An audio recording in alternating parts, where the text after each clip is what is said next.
Assalamualaikum warahmatullahi wabarakatuh, rekan trader Indonesia dimanapun berada. Jumpa lagi bersama saya Maurits. Jumpa lagi bersama Amarket di analisa mingguan kita pada kali ini. Rekan trader, analisa mingguan ini akan berlangsung dari tanggal 10 sampai tanggal 14. Kita semua tahu bahwa bagaimana setelah kejatuhan dolar Amerika selama hampir 1 minggu dan dibalas pada hari Jumat di saat non-farm payroll, dia naik lagi sampai 104. Ini adalah hal yang sangat luar biasa dan minggu depan ini tanggal 10 sampai tanggal 14 ini merupakan minggu yang benar-benar luar biasa karena data akan dikeluarkan. Oleh karena itu rekan trader, terus kita akan lihat pergerakannya. Tapi sebelumnya mari kita lihat dulu apa yang terjadi pada pasar di minggu yang lalu ya. Kita bisa lihat di sini rekan trader bagaimana keadaan yang terjadi pada pasar. Kita coba lihat bersama-sama dulu. Nah, ini dia. Untuk minggu yang lalu rekan trader semuanya, kita mulai dari indeks dolar Amerika. Bagaimana indeks dolar Amerika hari Senin dia jatuh. Hari Selasa agak sedikit naik, Rabu, Kamis, dan pada hari Jumat dia benar-benar terbang tinggi. Kita bisa lihat bahwa indeks dolar Amerika mengakhiri minggu ini dengan kenaikan yang sangat luar biasa. Ini juga bisa membuat penurunan tingkat suku bunga pada bulan September tetap masih ada kemungkinan. Non-farm payroll lebih tinggi dari diharapkan dan The Fed mengantisipasi untuk tetap mempertahankan tingkat suku bunga pada bulan September nanti. Kita bisa lihat bagaimana dolar Amerika terbang tinggi sampai dengan 104 setelah sempat turun luar biasa menuju ke 103. Selanjutnya untuk minggu yang lalu kita lihat euro angkel saham dolar sama seperti kita lihat rekan trader, euro angkel saham dolar setelah kita mulai hari Senin dia naik sampai di 1.09. Tapi setelah itu dia perlahan namun pasti mengalami pelemahan. Bagaimana dia turun dan benar-benar dia jatuh di posisi 1.07 setelah non-farm payroll dikeluarkan. Begitupun juga untuk pound sterling rekan trader. Kita lihat pound sterling walaupun sempat naik di 1.28149 di hari Senin minggu yang lalu, perlahan namun pasti dia agak mengalami stagnan dan ditutup hari Jumat berada di posisi 1.27211. Intinya semua jatuh setelah non-farm payroll. Bagaimanakah gold? Bapak Ibu semuanya rekan trader, bagaimana gold ini dia sangat luar biasa. Sempat naik di posisi 2379 ya pada hari Kamis, tapi hari Jumat rekan trader dia jatuh dan dia jatuh sampai di 2289 ya. Seperti yang telah saya prediksikan bahwa dia ini bisa turun sampai 2284, rupanya 2289 ya. Luar biasa bagaimana dia bisa jatuh dan kemungkinan minggu depan pun juga tidak tertutup kemungkinan dia masih bisa jatuh lagi. Tapi hati-hati nanti di rapat FOMC. Dan kalau untuk USD Jepang setelah dia jatuh mulai hari Senin mengalami pelemahan, hari Selasa pelemahan, hari Rabu agak sedikit mengalami penguatan. Dia sempat jatuh sampai di 154.492. Tapi hari Jumat rekan trader dia kembali naik di 156.844. Ini adalah data yang sangat luar biasa yang harap diperhatikan oleh rekan trader semuanya. Bagaimanakah secara fundamental? Kita lihat untuk secara fundamental untuk minggu yang lalu, kita lihat Bapak Ibu semuanya rekan trader, bagaimana hari Senin sangat mempengaruhi PMI manufaktur ya. Jatuh lagi lowongan pekerjaan hari Selasa dolar Amerika, ditambah lagi hari Rabu ada PMI jasa ADP mengalami pelemahan 152K. Nah, ini dia. Hari Kamis seperti biasa klaim pengangguran semakin besar. menekan dolar Amerika, tapi semua terbalik di saat hari Jumat. Kita bisa lihat bagaimana non-farm payroll yang tadinya 165 diperkirakan 182, tapi akhirnya dia masuk di sekitaran 272. Nah, ini dia. Ini dia. Selanjutnya, rekan trader. Kita udah lihat minggu yang lalu.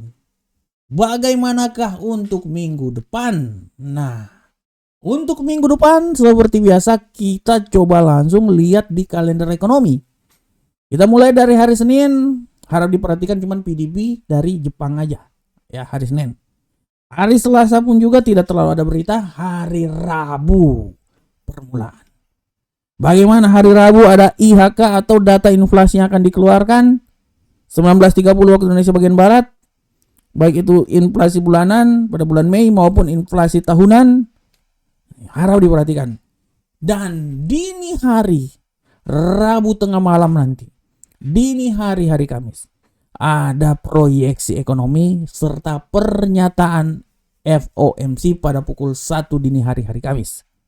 Selain ada konferensinya juga, nanti dilanjutkan hari Kamis ada klaim pengangguran awal serta indeks harga produsen. Dan ditutup pada hari Jumat keputusan tingkat inflasi dari Bank of Japan serta laporan kebijakan moneter dari The Fed. Ini untuk minggu yang sedang berjalan dari tanggal 10 sampai tanggal 14 Juni. Nah, bagaimana secara teknikalnya? Nah, untuk teknikal mari kita bahas. Untuk teknikal kita mulai dari indeks dolar Amerika. Saya memperkirakan ya, indeks dolar Amerika ini masih punya peluang yang sangat luar biasa mengalami penguatan. Wah, nah ini dia ya. Ini sabar saya hapus dulu. Waduh, ini dia nih. Dia masih punya peluang yang sangat luar biasa mengalami penguatan. Oleh karena itu hati-hati. Sekali lagi. Ya, rekan trader. Nah, hati-hati. Saya bisa memperkirakan bahwa dia ini masih bisa naik sampai level ketinggian maksimal ya. Saya tidak mau bilang sampai di 105.504. Tapi kemungkinan dia bisa naik sampai di 105.404. Nah, di sini. Setelah itu baru dia mengalami pelemahan. Dan pelemahan itu menurut saya dia akan mencoba kembali lagi turun di posisi 104.054. Jadi pada prinsipnya pada minggu depan ini, sabar kita gambar dulu. Nah, dia akan mencoba dari level ketinggian sini ya. Oke, di sinilah. Waduh. Nah, oke. Sabar saya ini dulu. Mouse-nya jelek kali ini. Nah, jadi dia berusaha dari level ketinggian paling maksimum di sini sampai paling terendah. Menurut saya itu di posisi 104.054. Jadi dari 105.404 sampai 104.054 ya, itu adalah harga dari indeks dolar Amerika. Peluang naik masih sangat besar. Bagaimana ke euro angkel saham dolar? Euro angkel saham dolar kalau di persepsi saya sampai tanggal 14, saya mempersepsikan bahwa dia ini masih punya peluang besar mengalami pelemahan. Dan pelemahan ini masih bisa saja terjadi sampai level maksimum di posisi 1.07422. Tapi sekali lagi hati-hati pembalikan arah juga bisa membuat dia menurut saya sih naik di 1.090. Dia kembali lagi naik di 1.090 ya rekan trader ya. Oleh karena itu saya pikir dia akan coba dari level paling tertingginya sini sampai level paling terendah menurut saya itu di seputaran 1.07422. Nah, selanjutnya bagaimana ke pound sterling?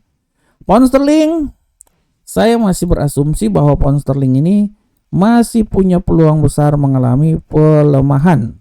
Dan pelemahan masih bisa saja terjadi rekan trader. Saya memperkirakan dia ini bisa melemah sampai di 1.06397. Dengan asumsi apabila terjadi penaikan, ini nilai paling tertinggi itu di posisi 1.0280039. Jadi arah pergerakannya untuk minggu depan itu dari level paling tertingginya di atas ini sampai level paling terbawah menurut saya itu di seputaran 1.26267. Selanjutnya bagaimana ke gold? Nah, ini dia. Gold ini nih asik. Untuk gold rekan trader.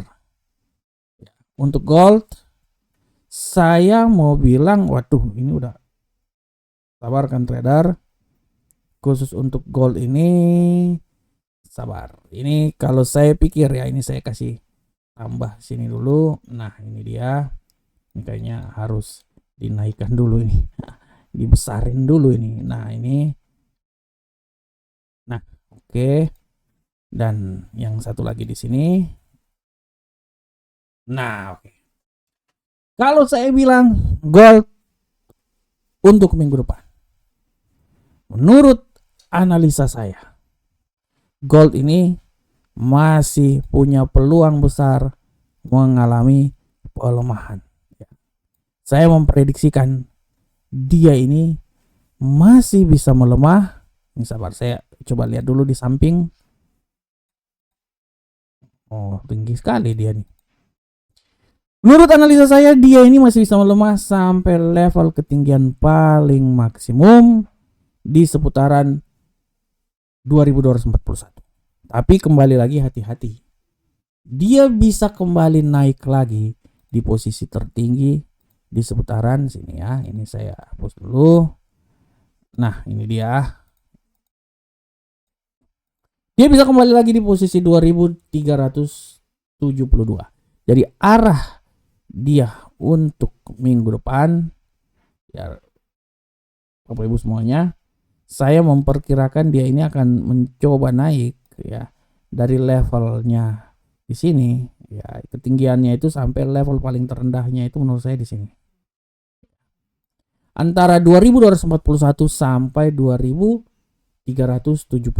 Ya dia akan mencoba kembali lagi di 2500 sebenarnya, tapi menurut saya dia akan ya minimal dia akan mencoba sampai terendahnya itu menurut saya di 2242. Dan untuk USD yen Jepang, rekan trader semuanya, USD yen Jepang di analisa saya masih bilang bahwa USD yen Jepang ini masih punya peluang yang sangat besar untuk mengalami penguatan. Nah, ini dia ya, kita lihat dulu bagaimana penguatan ini bisa terjadi. Oke, di analisa saya dia ini masih bisa menguat. Nah, sampai level ketinggian maksimum di seputaran 159.060, walaupun jauh juga sebenarnya ini ya. Tapi sekali lagi hati-hati, dia juga bisa turun di posisi 153.769. Jadi pada prinsipnya dia itu akan mencoba dari level ketinggian maksimumnya di sini sampai minimumnya itu dari 153.769 level terendah sampai 159.063. Oke, rekan trader semuanya.